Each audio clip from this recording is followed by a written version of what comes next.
41 దినములు నీ దీక్షను పడితిరో నా గొంతుగానాలు నీకే వినిపిస్తిరో అన్ని వదిలి నేను నీ పూజను చేస్తిరో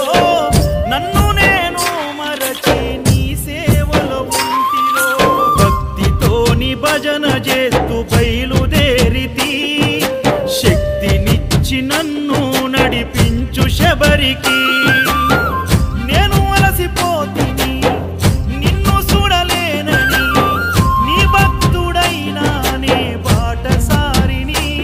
క్షణముండలేను తండ్రి నేను తల్లడిల్లిపోతి ఈ పాదయాత్రలో నీ దరి కాననైతిని ఎంత దూరం